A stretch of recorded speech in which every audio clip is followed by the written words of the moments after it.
नमस्कार दोस्तों, डॉक्टर भाटिया बोल रहा हूँ चंडीगढ़ से। आज हम बात करते हैं सुप्त ग्रहों की। सुप्त का मतलब है सोया हुआ। अब कोई ग्रह अगर ग्रह की दृष्टि में कोई ग्रह ना हो तो वो ग्रह जो है सुप्त ग्रह कहलाता है।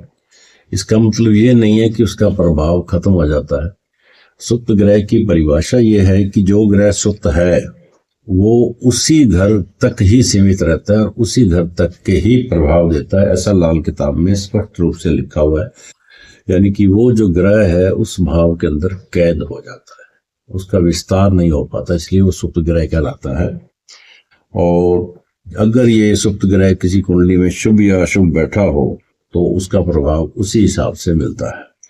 अब बात करते हैं, जैसे सूर्य है तो सूर्य पहले घर के अंदर जो है ये जागृत रहता है। चंद्रमा चौथे घर में जागृत रहता है। इसके बाद हम बात करते हैं मंगल। मंगल 3 और 8 इनमें जागृत अवस्था मिलेगा आपको। फिर हम बात करते हैं बुध। बुध आएगा 6, 7 दो ग्रहों में जागृत रहता है।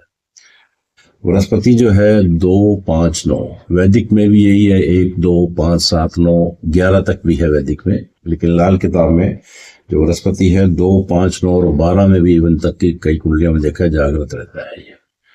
फिर हम बात करते हैं शुक्र। ये 7वें घर में जागृत है गया क्योंकि शनि का घर है और शनि इसका मित्र है। और अगला है शनि। शनि जो है 8वें, 10वें और 11वें घर में जागृत रहता है।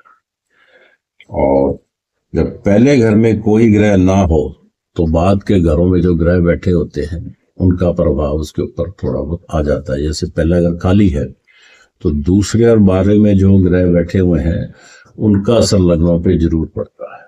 तो उसी हिसाब से हमें फलादेश करना चाहिए। वर्षफल में ये ग्रह जैसे जैसे घूमते हैं तो अगर ये इसी अवस्था में आते हैं जैसे मैंने बताया, जैसे सूर्य पहले घर में, तो बहुत अच्छे रिजल्ट्स देते हैं।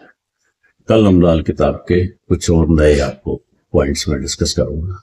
Thank you for watching.